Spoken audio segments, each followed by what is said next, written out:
Thank you very much for being here after lunch, and thank you very much, Kike, for inviting us. Now, hasn't this been a wonderful conference to date? Maybe a round of applause for the organizers. It's fantastic.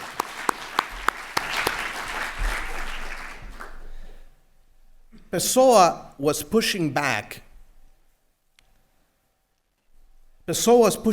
against the idea that human relationships become stronger the more completely we understand them.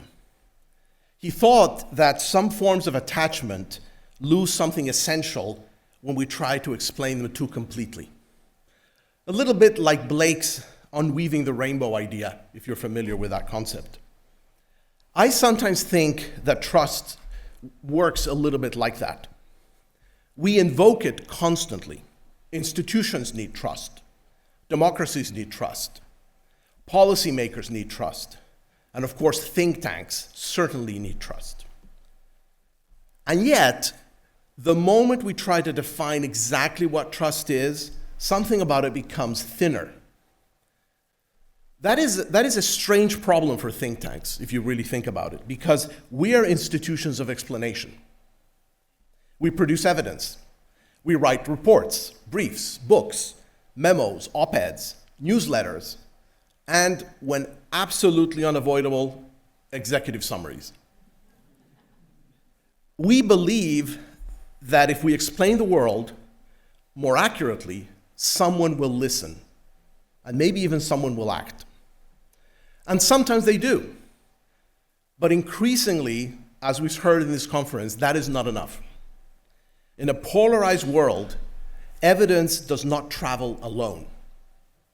It travels inside stories. It travels through frames, identities, fears, loyalties, incentives, and political constraints. And it travels through WhatsApp groups, podcasts, 5-second clips, and government officials who may or may not have read past page 2.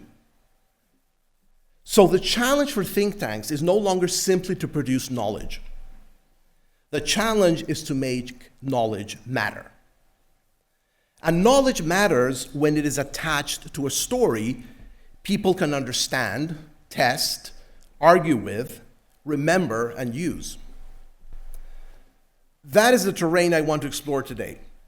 How think tanks can become strategic actors without ceasing to be trustworthy institutions. Because if we don't tell the story, others will. And they may not be as attached to evidence as we are. Some of the people who trust COMEXI the most are deeply annoyed by us, which I always take as a sign that we're doing something right. I want to reflect candidly on COMEXI's experience with 4 relationships that are crucial to us as a think tank, and I think for many of you as well. Members, because we're a membership organization, partners, audiences, and governments. But I'd like to do it today through a specific lens that perhaps we have not yet used in this excellent conference. That lens is trustworthy storytelling, which requires 4 disciplines.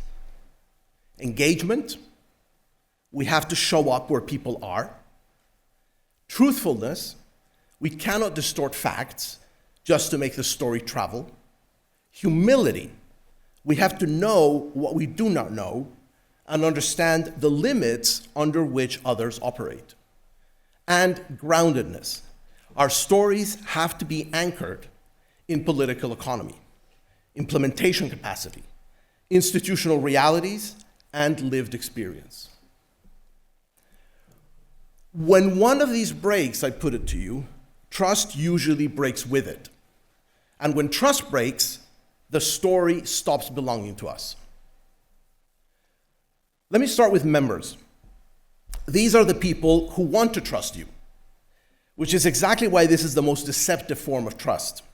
With members, trust is very close to value, not values, value. And that already tells you how fragile the relationship is, because it's based on something transactional, something that you get and something that you give. About 10 years ago, COMEXI learned this the hard way. A significant number of our members began to feel that COMEXI was drifting. That instead of being a broad international and global affairs institution, we were becoming the trade think tank. And not just trade, free trade. But the problem wasn't simply the subject. Right? Trade matters enormously. It mattered then and it matters today. The problem was the story. We had not only embraced trade as a major theme, we had embraced a particular story about trade, the free trade story. A story of openness, competitiveness, North American integration, rules, markets, modernization. And to be fair, the story was extraordinarily powerful. It resonated with many people in government and business. It gave COMEXI influence. It gave us a clear voice. It connected us to some of the most important policy debates in the country. In that sense, externally, the story really worked. But internally, it created a problem. A good story outside the institution can diminish value inside the institution. Some of our members felt that the free trade story was being foisted on them as the COMEXI story. They did not necessarily reject trade. They rejected the narrowing of the institution's identity. They wanted a broader conversation, greater room for disagreement, more ways to think about Mexico's space in the world, place in the world. They wanted COMEXI to be a place where different stories could live side by side. And I think, to their credit, they were right. It's always really inconvenient when your membership is right about something that you were wrong about. Members can tolerate disagreement. What they struggle with is identity drift. You can deliver value without trust. That's for sure. You can. You can deliver value without trust. I mean, nobody really trusts social media companies, and yet we use them constantly, right? And we get some value out of it. But you cannot deliver identity without trust.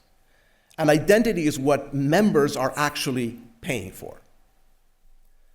And this raises an awkward question that I won't be able to answer today. How much internal disagreement can an institution survive before the feature quietly turns into a bug? Pluralism is an asset, right? Until it isn't.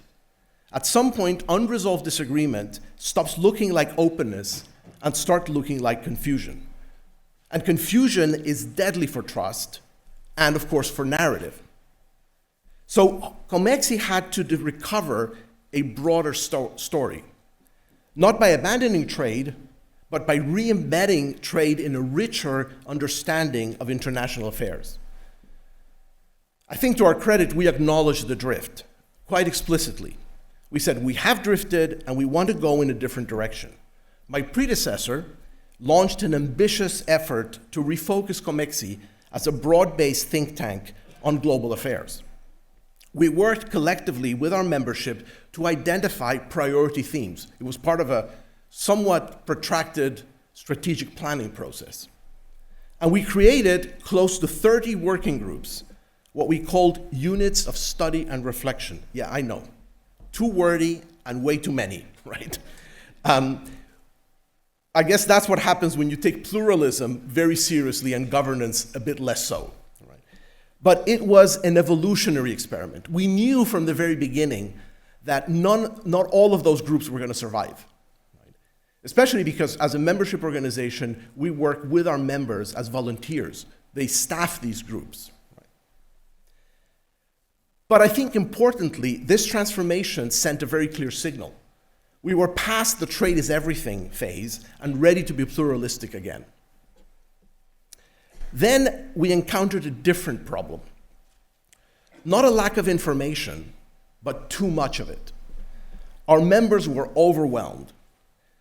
So we developed a series of curated newsletters, a daily one on the US-Mexico relationship, and a weekly alternating ones on China and Europe, each curated by a specialist from our own membership, but who was paid for that, who was remunerated for that work. Now, there's nothing in these newsletters that you could not, in theory, find elsewhere. But that's not the point. Each edition tells you what you absolutely cannot miss and why it matters for Mexico. The Saturday edition steps back and asks, what are the implications of what happened this week? In other words, we're not adding more information to the noise, we're choosing what matters within it and offering that to our members as part of the value that we offer. And what we're really asking our members to trust is not our information, it's our judgment. That is storytelling, not fiction, not spin, not branding. It's the discipline of saying, here is the world, here's why it matters, here's how we think we should understand it. Members do not trust us because we agree with them. They trust us because they believe we will not quietly turn into something else without telling them. And the uncomfortable part is that no institution ever knows exactly when it has crossed the line. Now let's talk about partners. And when I speak about partners, I mean mostly other think tanks. Think tanks, I think we see in it today, we love to say that we collaborate. The only people who say this more often are academics applying for the same grant. We also love to talk about the marketplace of ideas, which is an interesting metaphor because markets assume competition and trust assumes restraint. We're not selling apples, we're co-producing credibility. Trust between partners depends less on enthusiasm and more on whether we are clear and honest about where collaboration ends and competition begins. It's not about warmth, although warmth is very nice, it feels good. It's about clarity. Clear boundaries, clear expectations, clear rules about who speaks, who conveys, who convenes, who frames the issue, and who gets the credit. Because partners do not only collaborate on events or publications, partners collaborate on crafting stories. At least that's the way that I see it. And crafting stories together is a lot more delicate. A joint event is easy. I mean, it's a lot of logistics, but it's easy in conceptually. A shared narrative is much harder to achieve. At COMEXI, our partnerships include universities, think tanks, media organizations, and international networks. Universities bring talent, research depth, students, fellows, and audiences. We bring an applied view of policy and practice. With domestic think tanks, the relationship can be harder. We may share a mission, but we also compete for attention, donors, influence, and sometimes the same 5 people who are willing to attend yet another panel. So trust requires honesty with your partners. We're really careful about who we work with. Our preeminent value in COMEXI is independence. From government, yes, but also from donors. And sometimes partnerships reveal quickly that we do not share the same understanding of independence. We once worked with a partner whose institutional life was dominated by a single donor. It became clear that they did not cherish independence in quite the same way that we did. And we saw that in an event that we were hosting together. That doesn't make them evil. It just makes the partnership difficult. Because if you're co-producing credibility, you need to know what the other institution is willing to spend it on. We've seen what happens when institutions win the intellectual argument but lose the broader trust environment. The group of institutions and economists associated with what became known as the Washington Consensus were extraordinarily successful at shaping policy thinking across much of the world. They had coherence, they had clarity, they had influence. They won the debate, at least for a time. But over time, I think the perception that these ideas were too narrow, too detached from social realities, too indifferent to the distribution of gains and losses, eroded trust in the institutions that promoted them. So you can win the argument and still lose the room. That, I think, is a warning for us think tanks. A story can be analytically elegant and politically catastrophic. A story can be true in some important sense and still fail because it's not grounded in the lives, fears, capacities, and institutional realities of the people who must live with it. Look at what has happened in the immigration space. Tons of research, really well done research, empirical research, showing the benefits of immigrants to societies that they migrate to. And yet, where's the debate today? That is why partnerships matter. They can widen the story, they can test it, they can force us out of our institutional habits. But only if we trust one another enough to disagree before we go public. Now, let's talk about audiences. Assuming we still have one. Let's be honest, most think tanks don't have audiences. We have artifacts.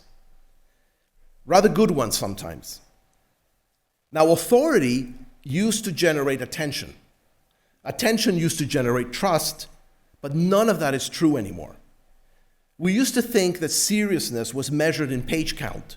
Today, seriousness is measured in whether someone stays on your artifact for more than 7 seconds. One of the themes that came up yesterday at the conference is that many of us still communicate as if we lived in a rational seminar room. As if the public sphere were governed by Habermasian rules. Better argument, better evidence, better deliberation, better consensus. I mean, it's a lovely idea. And also, it's not how most politics works, and not how a lot of contemporary policymaking happens. People do not receive evidence in a neutral way. Policymakers do not receive evidence in a neutral way.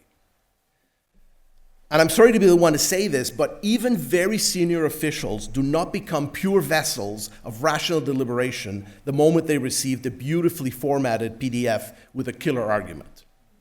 That's just not the way things work. They are human beings, after all. They have identities, they have coalitions, they have enemies, they have time constraints, they have bosses, they have voters, donors, ministries, media, bureaucracies, and often very bad mornings.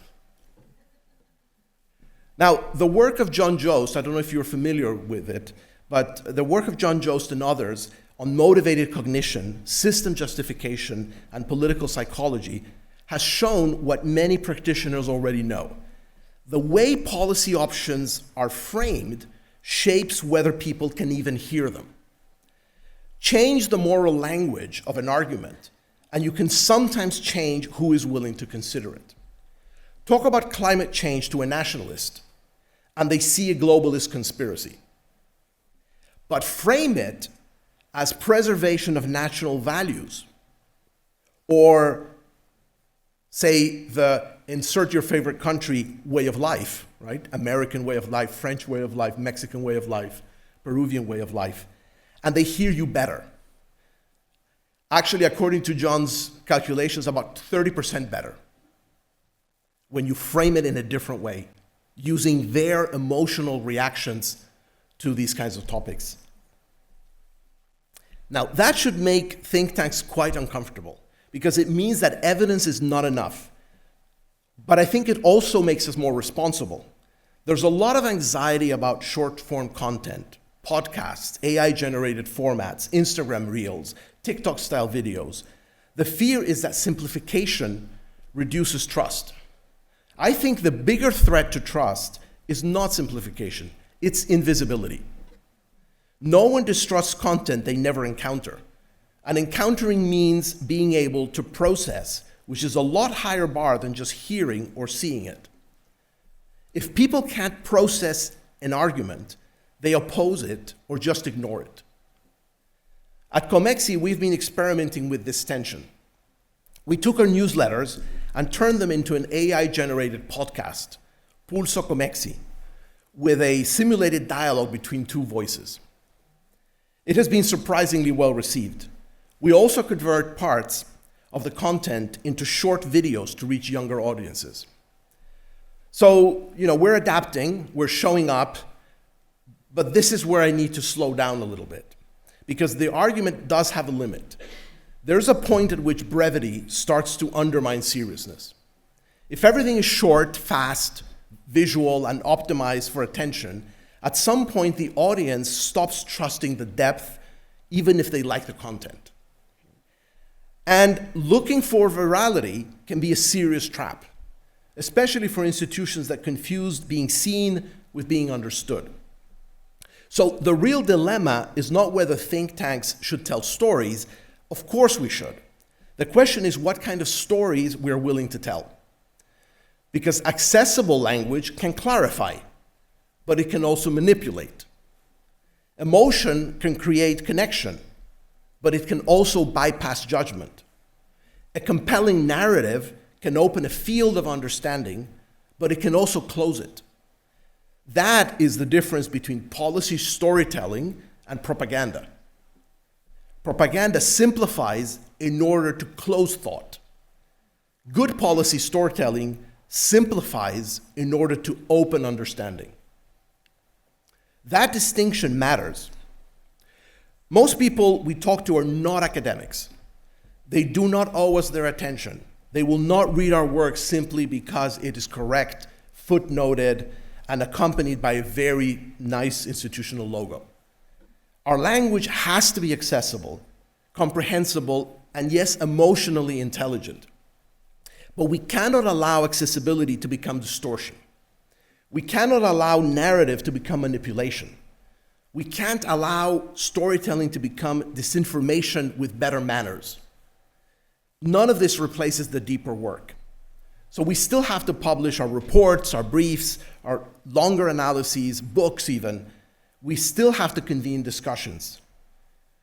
Because here's the problem, and I don't actually know how to solve this problem, so it's an open-ended one, which is always, some of the best ones are open-ended. Even the audiences that should read do not read the way they used to. Even our members do not read as much as they did 10 or 15 years ago. I won't even say how much I think government officials read these days. So the real dilemma is not long versus short. I think it's sequencing. Short-form content may be the invitation, but trust is built only if there's somewhere deeper to go, and if you can get people to actually take that step.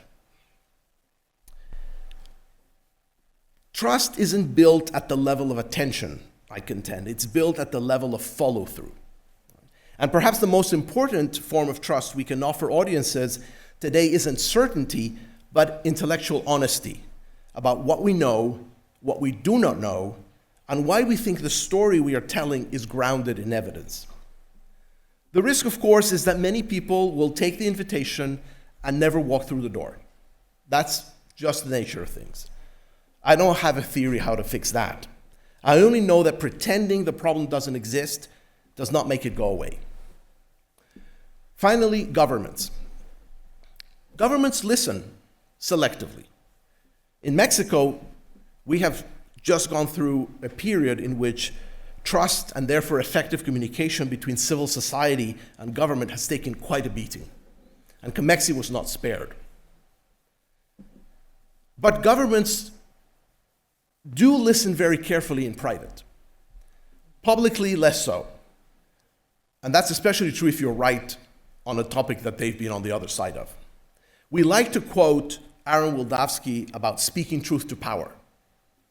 We quote him less when power replies, "Can you please do that more quietly?" Right? Or even worse, shuts the door in your face.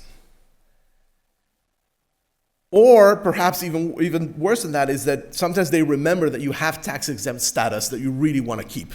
Right? And we've had a situation in Mexico over the past few months where a lot of very important think tanks have lost their tax-exempt status, essentially because of political pressure. At COMEXI, we've tried to build trust through a combination of candor and discretion. We meet regularly, at least quarterly, with senior officials behind closed doors. We bring a small group of members into those conversations. They are informal, low-risk environments. It's not Chatham House rule, it's Las Vegas rule. What is said there stays there. We are, in that context, a sounding board. But yesterday and today's discussion at the conference reminded me of something important. And by the way, I sort of noticed that I realized that the conference is really good when I had to rewrite my speech at least twice since I got here yesterday to accommodate all the important things that were said. So as I was saying, the yesterday and today's discussion reminded me of a really something important, which is that think tanks should be careful not to jump too quickly to advice. We love advice, right? We love giving advice. It's one of our favorite products. Sometimes we give it before anyone has asked for it, and sometimes before we've really understood the problem. But advice is not influence. And technically correct advice that is isolated from the real political economy of the decision maker is not useful advice. Advice that ignores implementation capacity is not brave, it's lazy. This is hard for think tanks because our instinct is to move from evidence to recommendation, right? Problem, diagnosis, options, criteria, recommendation. I mean, I teach public policy, so we're all in the same boat here. It's very elegant, it's rational, it's very satisfying, but decision makers do not live in our analytical sequence.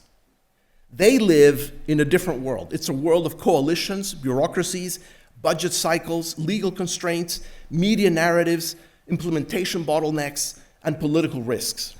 So if our advice does not understand the world in which it must be used, it will not be trusted and it will not be followed. It may even be resented. Speaking truth to power does not mean speaking as if power had no constraints. That is where humility matters and groundedness. When we meet with government, the purpose is not to soften the message. It's to understand their terrain. What's politically possible for them? What is administratively feasible? What are the capacity limits that they are encountering? Who will implement? Who will resist? What story does the government already believe about the problem? And what story might allow it to act differently? And just to give you a very quick example, we submitted a public comment on the USMCA negotiations just last October. And one of the things that we were very careful about is to make sure that the comment was framed in a way that was at least in conversation with the government's plans. Because otherwise, we would have been just talking a completely different language that they would not be able to hear.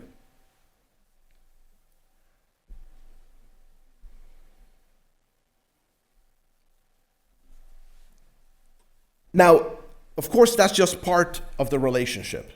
We still continue to publish publicly. We put out a lot of analysis that doesn't always please the same officials that we met with the week before, right? And that's okay, because with government, trust depends on a difficult combination, a sort of dance.